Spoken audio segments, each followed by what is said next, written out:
My name is Ruth Miller. I am 71 years old. I live alone now. In a small wooden house. At the edge of a quiet village. People who pass by sometimes say, "It must be peaceful here." I usually smile. But inside, I know peace and loneliness often wear the same face. This house has seen everything. It has seen laughter. It has seen love. It has seen loss. My husband built it with his own hands. He worked slowly, carefully. He said, "If I build it strong enough, it will protect us." He believed walls could stop pain. He was wrong. Life entered anyway. He passed away many years ago. One quiet night. No warning. I woke up beside him. And knew. The world had changed forever. After that, the house felt too large. Every sound echoed. Every room felt empty. I learned how loud silence can be. Then my grandson came. His name was Noah. He was small. Too thin. Always curious. When he first arrived, he stood at the door and looked at the house like it was a mystery. "Is this really my home?" he asked. "Yes," I said. "And it always will be." From that day on, everything changed again. Mornings came too early. He woke me with questions. Why is the sky blue? Why do old people wake up early? Sometimes I answered. Sometimes I laughed. We ate breakfast together. Sometimes eggs. Sometimes just bread. But we always sat together. He followed me everywhere. To the garden. To the shed. To the market. He tried to help. He carried things too heavy for his arms. He spilled water. He dropped tools. I never stopped him. Because watching him try was better than perfection.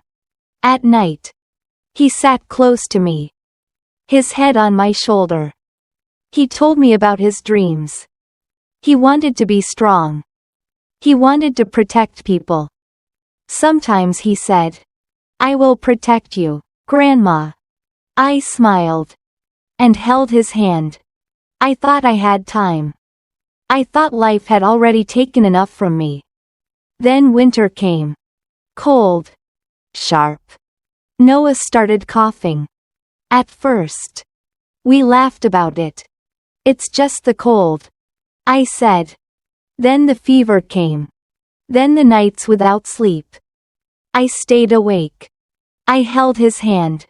Until my fingers hurt. I whispered prayers. To anyone who might listen. I promised everything. I promised I would never ask for anything again. But life does not listen.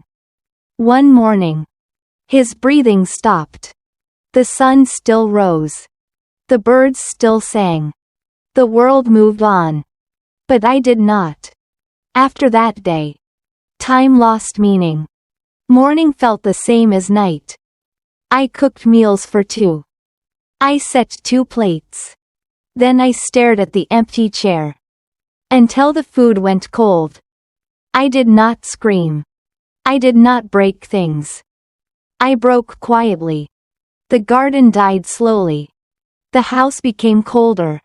I told myself, this was my life now.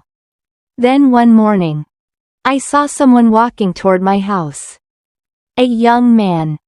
He walked slowly. Like he was afraid to disturb something fragile. He carried a small basket. "Good morning," he said. I did not answer. "My name is Aaron," he said. He looked nervous. But kind. "I live nearby," he continued. "I noticed you were alone." "I don't need help," I said. "Please leave."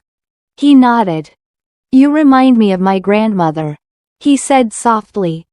"She passed away last year." That sentence stayed with me. because I knew that pain. But pain makes people harsh. So I turned away. He left. Days passed.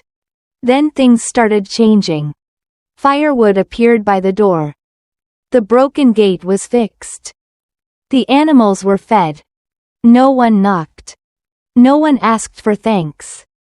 I knew it was him. One morning, I saw him carrying wood.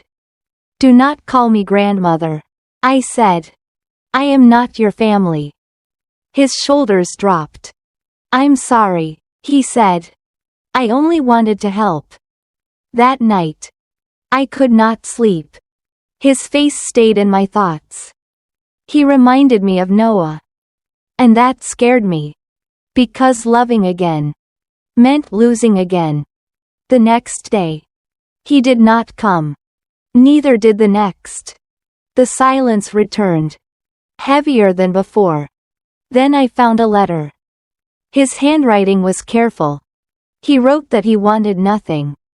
Only to help. Only to be near. He wrote that being close to me made him feel less alone.